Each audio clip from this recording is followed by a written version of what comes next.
família Dream Hunters, como vocês estão? Espero que vocês estejam todos ótimos, correndo atrás dos seus sonhos, seus objetivos, porque das suas metas. no final das contas é isso que importa, você tem que correr atrás dos seus sonhos, senão você não vai ser uma pessoa feliz, você tem que estar sempre em busca dos seus sonhos, pra você ser uma pessoa realizada na sua vida. Sonhar e buscar sonhos são duas coisas bem diferentes, que não adianta ficar aqui o dia inteiro deitado sonhando, Você meu tem Deus, que correr. quero ter um canal do YouTube explodido? Estourado. Estourado, quero ser famoso, quero ganhar dinheiro, Quero ser um advogado, quero ser qualquer coisa que você quiser fazer, você tem uma jornada, nada vai ser fácil nessa vida e você tem que correr atrás pra fazer dar certo. Tem dia que a gente desanima, que a gente tem vontade de deixar tudo pra lá e é normal, a gente passa por isso aqui também, mas a gente não pode deixar isso acontecer, a gente tem que tirar forças, eu não sei de onde, orar muito, rezar muito, pedir muito a Deus, porque quando a gente pede, quando a gente confia, as coisas acontecem. Vamos pro vídeo, que esse vídeo é um vídeo que vocês pedem muito, né? Sim. O vídeo de hoje a gente vai contar como nós nos assumimos para nossa família e também a gente vai ler algumas perguntas que vocês mandaram lá no nosso Instagram, por tá? isso que é importante. No final do vídeo, tá? Segue que a gente também sempre pede opções de coisas lá. Eu me assumi pra minha família quando eu tinha acabado de fazer 17 anos. Eu não cheguei a falar. Eu tava brigando muito com a minha mãe, eu tava matando aula de escola, ela descobriu e a gente ficou praticamente uma semana assim, brigando muito, ela pegando muito no meu pé. E aí, uma dessas discussões, eu meio que explodi assim, tava com a cabeça, tava com muita vontade de contar, mas eu não sabia como, eu tinha muito medo. Acho que eu tinha um pouco mais de medo da reação do meu pai do que da minha mãe. Você já tinha ficado com quantos meninos? Nenhum ainda. O primeiro menino que eu fiquei foi com 17, mas foi depois que eu contei pra minha mãe. E aí, o que aconteceu? Numa dessas discussões com a minha mãe, eu falei pra ela parar de falar na minha cabeça, que eu tava muito nervoso, que eu tinha muitos problemas. E minha mãe sempre foi uma pessoa muito... Eu falo que foi porque minha mãe já faleceu, tá? Fazem 2 anos. Mas minha mãe sempre foi uma pessoa muito de querer conversar a respeito de droga, de sexo e tudo mais. Minha mãe sempre foi muito aberta ao diálogo. E aí, quando eu falei a respeito disso pra ela, que eu tava com um monte de problema, ela entrou no quarto, fechou a porta, sentou comigo do mesmo jeito que o Arthur tá aqui comigo e falou: quais são os problemas que você tem? Conversa pra mim, conta pra mim e tal. E, gente, é uma coisa tão simples, mas quem passa por isso sabe que é uma dificuldade gigante de você falar, porque você tem muito medo de aceitação, de como a família vai reagir e tudo mais. Eu não tinha coragem de falar, e aí ela pegou e falou: eu posso te perguntar, e se for o que eu tô pensando, você me responde? E a hora que ela me falou isso, eu já tinha certeza que ela ia me perguntar. E eu falei que sim. Só que minha mãe foi muito sutil na maneira de falar, porque ela virou e falou, tipo, você tem interesse por meninos também, né? E era o simples fato de eu falar e eu não consegui falar. Minha garganta travou, eu só, tipo, fiz sinal que sim, comecei a chorar. Ela me abraçou. A minha mãe foi muito tranquila nessa questão, falou que ela já sentia, que ela já percebia, mas que ela esperava que um dia eu chegasse e falasse sobre isso com ela, porque realmente pro pai e pra mãe, mesmo que eles sintam isso, eles também têm uma dificuldade muito grande de chegar pra um filho e perguntar a respeito Porque eles disso. foram criados em uma sociedade em que sexualidade é um tabu. Então também não tem como julgar os pais, porque eles foram criados em outra época. E, querendo ou não, tá mudando muito rápido. Ainda bem, existe muito preconceito, existe muita coisa ruim. Só que, querendo ou não, a gente tá evoluindo aos poucos, sim, porque é muito difícil a gente quebrar esses tabus que são, tipo assim, historicamente implantados na sociedade, mas aos poucos consegue. É o diálogo, tipo assim, e a sexualidade no geral. Quando eu falo em questão de sexo, tipo, minha mãe, quando eu tinha, sei lá, tipo, 12, 13 anos, minha mãe pegou, tipo, uma camisinha, encheu, me explicou como funcionava, pra que funcionava, qual que era a importância. E ainda hoje tem muitos pais que têm dificuldade de conversar sobre os filhos com isso. A gente sente que principalmente os pais, né? O pai tem dificuldade de conversar com o filho ou com a filha mesmo a respeito de sexo, gente. É uma coisa que devia ser um assunto tão natural as pessoas abordarem e conversarem, mas ainda assim é muito complicado. Nesse dia que eu contei pra minha mãe, eu lembro que era logo depois do meu aniversário, e aí eu já queria logo contar pro meu pai, porque eu queria que os dois já ficassem sabendo e me livrar, porque, gente, é tão ruim quando você sabe quem você é, como você nasceu, e você quer que as pessoas saibam, você quer tratar isso de uma maneira natural e não consegue por os seus pais não saberem. Minha mãe falou: não, deixa eu assimilar primeiro, deixa eu entender, deixa eu saber como que eu vou conversar com teu pai a respeito disso. E beleza, passou o ano. No final do ano eu viajei pra cidade de um menino que eu tinha conhecido por internet e falei pra minha mãe: olha, aproveita que eu vou estar bem longe, conta pro meu pai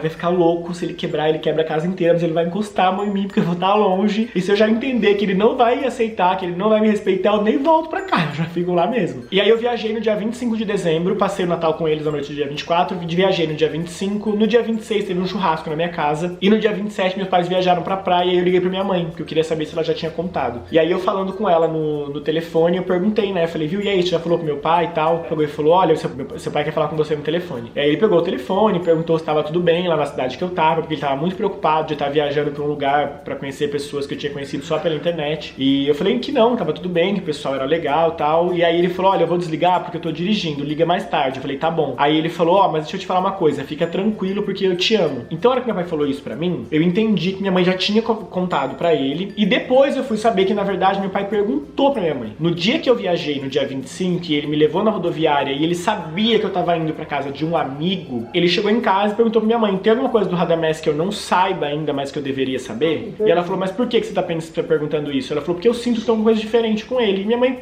contou. No geral, o resumo, graças a Deus, assim, a minha família sempre me respeitou muito, porque existe uma diferença também muito grande entre aceitar e respeitar. Quando você impõe que alguém aceite alguma coisa, você tá desrespeitando também. Então, acho que o mais importante, o primordial, assim, o principal é ter respeito. A gente tem que entender que os nossos pais, os nossos avós foram criados em outra geração, são outra época, e sobre compreender, respeitar e aceitar isso de uma maneira muito comum. Mas pode ser que com você seja diferente. E você tem que entender e tentar aceitar também como teus pais foram criados e respeitar isso. A partir do momento que eles também respeitem a sua orientação. Mais pra frente a gente fala isso. Vou falar do meu agora, que o meu foi totalmente diferente. Eu nunca precisei chegar pros meus pais e falar assim, eu sou gay e me assumir. Até porque eu sou um pouco contra essa conduta que foi criada pela sociedade de ter que assumir uma coisa que você sempre foi. Mas deixa eu contar um pouco melhor. Quando a criança gay nasce, ela cresce, a primeira oportunidade de ter algum relacionamento, ela já se abre com o mesmo sexo, justamente por se sentir atraído e não ter nenhum problema com isso, ou ela descobre mais pra frente, como é a maioria dos casos, porque a sociedade sempre vai querer que você seja hétero, querendo ou não é isso. Na minha família, por parte de mãe, a minha mãe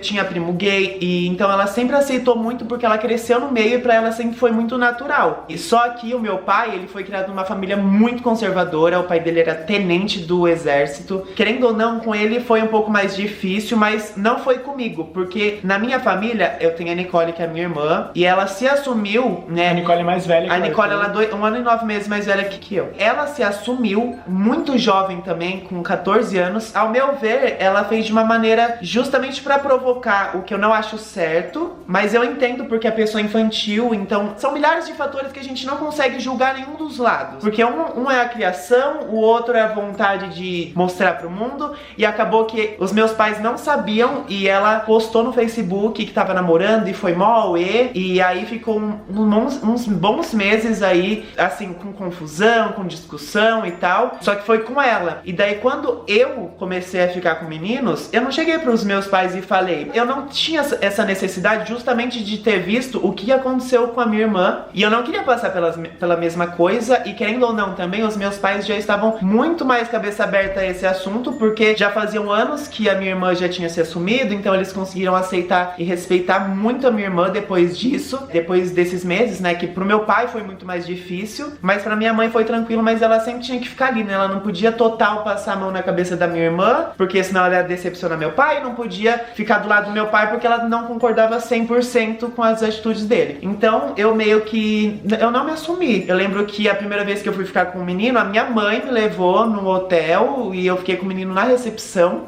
Acabou que ela meio que percebeu ali que eu era mesmo. Então, eu nunca precisei chegar e falar pra eles. E o meu pai mesmo, assim, acho que foi quando ele percebeu. Foi quando eu levei o Rada em casa, né? E ele começou a dormir lá vários dias. A gente só saía junto.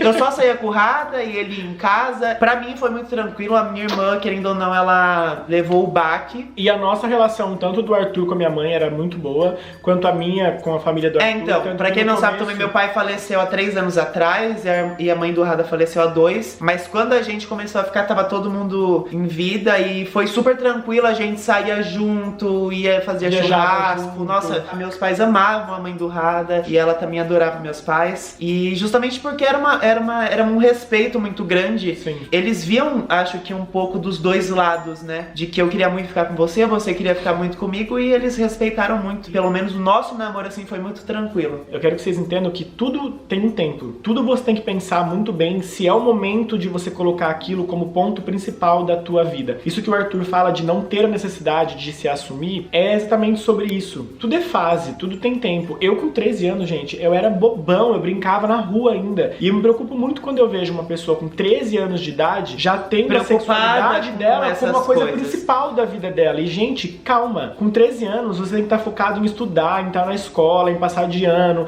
em construir a tua cultura, de quem você vai ser, Seu o que você vai caráter. ser, o teu caráter, do que é certo, do que é errado. A sua sexualidade é 10% dos outros 100% que é o mais importante da tua vida. As pessoas, infelizmente, hoje, colocam muito a sexualidade como um ponto principal. Ah, mas será que ele é gay ou será que ele é lésbica? Não, mas ele pega homem e pega mulher. O que ele é? Gente, isso não importa. O que as pessoas fazem dentro de casa, com quem elas relacionam, deveria ser o menos importante. O mais importante deveria ser o caráter, qual que é o papel que aquela pessoa tem perante a sociedade, a família dela e aos amigos, tudo como mais. ela trata as pessoas, como que ela se porta em relação a algumas atitudes. É que a gente cresceu numa sociedade onde trata a orientação sexual de uma maneira que só uma é certa. Só que o negócio é que a gente trata, entendeu? Não adianta nada a gente bater no peito, falar eu sou gay, eu sou lésbica, mas no final das contas se preocupar mais com a sexualidade dos outros do que com o que você tá fazendo de bom, entendeu? A sexualidade tem que ser um detalhe na vida. Não pode ser a coisa principal. É que essa situação é muito difícil eu falar porque eu não passei. Se você passa por opressão em casa, se você apanha, assim, é uma situação que tá no limite, é óbvio que você tem que tomar outra atitude, entendeu? Mas se você vê que seus pais, de certa forma, respeitam, você não precisa chegar escaradamente e criar uma situação, entendeu? Levar isso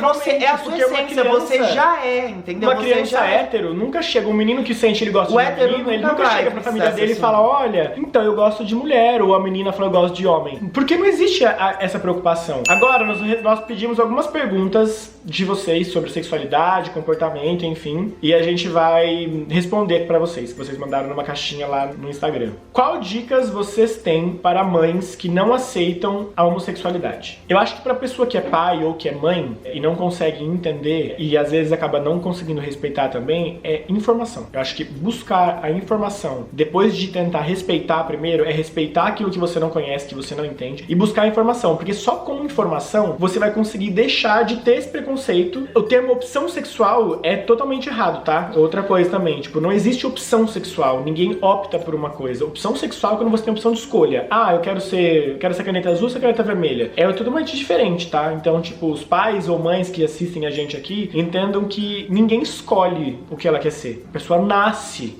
assim. Eu só me assumi aos 17 anos. Então acho que um conselho que eu tenho pros pais e pras mães é buscar informação, é buscar entender o que é sexualidade, identidade de gênero, e aí acho que assim você consegue respeitar e entender como tudo realmente funciona. Qual foi a primeira pessoa que vocês contaram que eram gays? Abraços de Portugal. Pra minha irmã, certeza. Foi a Nicole? Foi. Foi uma amiga minha, Natália. Foi a primeira pessoa, assim, quando eu não ri. Me apaixonei por um menino, um fake do Orkut, tipo, péssimo. E aí, tipo, contei pra minha amiga que eu tava desesperada, que eu não sabia se aquele menino era de verdade ou não. E falei, putz, como que eu vou... A primeira pessoa que eu vou contar. E aí tinha uma amiga minha, Natália, que a gente conversava muito sobre isso, assim. Aí eu cheguei um dia, contei pra ela e ela ficou, tipo, sem entender nada. Porque, tipo, sei lá, alguns amigos meus, assim, tipo, não imaginavam. E aí, acho que eu tinha uns 15 anos quando eu contei pra essa minha amiga. E depois contei pra minha mãe com 17. Como seus pais, familiares e amigos reagiram? Os meus pais foram muito tranquilos. Acho que a única pessoa da minha família, assim, que eu tive problema, entre aspas, foi o meu irmão mais velho, que ficou, tipo, 2 anos sem falar comigo. Mas hoje em dia a gente tem uma relação ótima, porque o meu irmão também não entendia, não compreendia, e hoje ele estudou, buscou informação sobre isso. Os meus amigos foram muito tranquilos. Os meninos da minha sala de aula, assim, por exemplo, quando eu chego, depois que eu contei pra minha mãe, eu cheguei na escola no outro dia e contei, tipo, eu falei pros meus amigos, assim. E eram todos os meninos que andavam eram héteros, e aí eu contei os meninos, tipo, nossa, jura que você precisa contar pra gente? Porque, tipo assim, todo mundo sabia na minha sala, mas, tipo, ninguém falava nada, assim, tipo, ninguém comentava nem nada. Sempre tinha as brincadeirinhas e tal, mas saber mesmo de eu falar assim, ninguém sabia. Minha família, tipo, foi de boa também. Quando eles descobriram, eu já tava namorando com o Rada, então, tipo, levava o Rada na reunião de família, em um monte de lugar. E acho que meus amigos, na época que eu tava na escola, as minhas amigas, tipo, perguntaram se eu tava namorando, eu falei que sim, e só. Os meninos também, tipo, de boa, assim. Falavam nada. Tem uma pergunta aqui, tipo, vocês sofreram muita homofobia? Quando criança, sim. Sempre tem. Quando criança, Piadinha sim, de escola, brincadeirinha de escola, as brincadeirinhas idiotas. Mas, criança tipo, assim, não, né? Mais adolescente. Mas assim, uma coisa que é muito importante, assim, é bizarro como respeito faz parte de tudo. E respeito é uma coisa muito importante. Quando você se respeita, meio que automaticamente todas as pessoas respeitam você.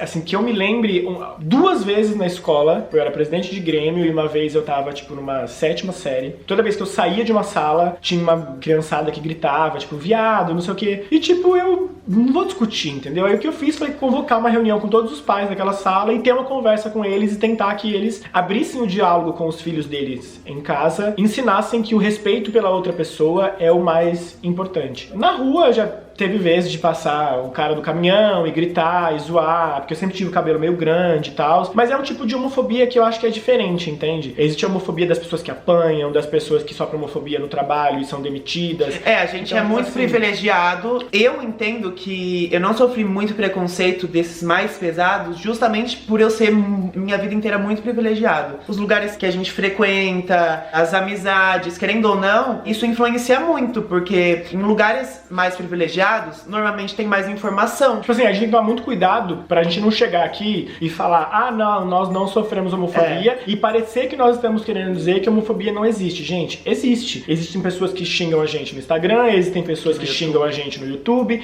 mas é diferente, sabe? Uma coisa é você sofrer esse tipo de homofobia, outra coisa é você sofrer homofobia o tempo inteiro no lugar onde você mora, no lugar onde você trabalha, que é muito rua, mais pesado. Na rua, você apanhar, você ser esfaqueado, é um nível de homofobia tipo bizarro, onde passa até pra agressão. Então esse tipo de homofobia, assim, graças a Deus, nós nunca passamos. Só porque a gente é muito privilegiados em querendo ou não na nossa vida inteira e tudo que a gente construiu devido a isso, né? O Brasil continua sendo o país que mais mata LGBTs no mundo, né? E a gente nunca sofreu um caso muito grave. E vocês falam com os seus pais? Sim, tipo, a minha mãe faleceu faz 2 anos, eu converso sim com meu pai. Nós ficamos um tempo brigados, mas não tem nada a ver com isso, foram outras questões familiares, mas hoje em dia a gente tem uma relação muito boa. Arthur também.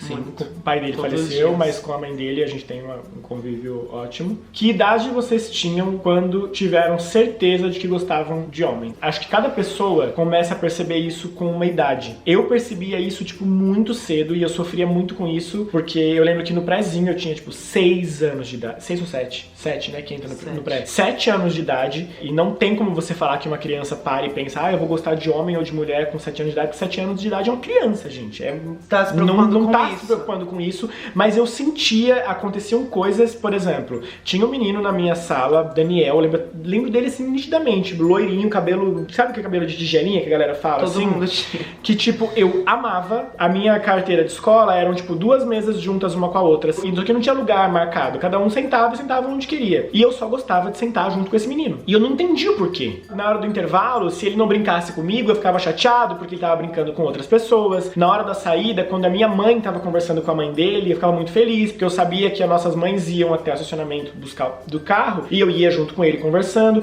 E eram coisas que eu não entendi o porquê. Eu falava, mas por que eu gosto de estar perto desse menino? E eu achava ele muito bonito. Eu lembro que eu olhava pra ele e falava, nossa, tipo, é um menino muito bonito. Pensava. Mas ainda não era aquela coisa de sexualidade, de querer beijar, não era isso, mas são coisas que a gente percebe. Então, tipo, desde criança, tipo, eu via meu pai saindo com a toalha amarrada na cintura, minha mãe com a toalha aqui em cima, e eu saía do banheiro com 7, 8 anos de idade com a toalha aqui em cima. E minha mãe falava pra mim, não, você é menino, você coloca igual seu pai, mas não era com um preconceito, era uma coisa normal, de menino. E aí minha mãe foi se ligando que tinha algumas coisas em mim desde criança que já era diferente, que era automático. Então eu, assim, desde criança, tipo, desde os meus 7 anos de idade, eu já sentia muito isso. Eu acho que foi pra adolescência, porque eu, real, tipo assim, eu brincava na rua, eu saía, ia pra casa de amigos, chácara, tipo assim, nunca tive esse tipo de sentimento e percebi depois. Pra mim, acho que foi mais tarde, acho que 10, 11 anos. Lembro que já era na escolinha já. Não era atração, era um sentimento diferente por meninos. Vocês estão vendo como é esse assunto? Tipo assim, gente, se a gente fosse realmente conversar sobre isso, e tipo assim, tem muita pergunta. É que se a gente for continuar, esse vídeo vai ter 1 hora de duração. Mas busquem informação, tentem sempre se informar sobre tudo. Conversem com seus pais. Se você sente dificuldade de criar um diálogo ao contrário do teu pai e da tua mãe conversar com você, faz o contrário, procura você. você informar, procura você conversar. É muito importante, gente. O respeito e a conversa é a base de tudo. Seu pai é muito cabeça fechada, senta com ele, abre o celular, abre o computador, mostra algumas informações pra eles, mostra alguns dados. Com respeito, com sempre com muito respeito, respeito. entendeu? Mas é isso. Bom, espero que vocês tenham gostado desse tipo de vídeo. A gente gosta muito de trocar, de ter essa troca com vocês. Falem aqui nos comentários o que vocês acham de vídeos assim, se vocês gostam, se vocês querem que a gente faça mais vídeos assim. Espero que a nossa experiência de vida ajude vocês também na vida de vocês. Saibam que vocês nunca estão sozinhos, em momento nenhum. Busquem sempre ter pessoas de confiança, pessoas que fazem bem pra vocês, que transmitam boas energias, que isso ajuda muito. Não esquece de deixar o like, se você não é inscrito no canal, se inscreve, ativa a notificação e nos sigam nas nossas redes sociais, que o nosso Instagram tá aparecendo aqui. E presta atenção que em maio vai ter vídeo todos os dias, tá bom? Beijo e até o próximo vídeo.